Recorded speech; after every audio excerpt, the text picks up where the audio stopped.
What's up everyone, my name is Neha Nagpal and welcome to my channel Get Fit with Neha.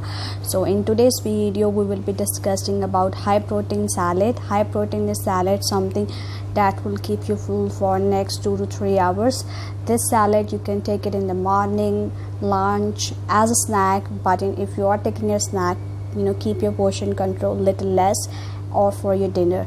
So if you like my video, do hit like, subscribe and share, and have it anytime with no guilt about the calories, so that you can have it whenever you want and you can lose the weight the way you want. And this protein salad, guys, will keep you full for a longer time, for next 2 to 3 hours. So do let me know in the comment what more videos you want to see, and if you like my video, guys, do hit like, subscribe and share.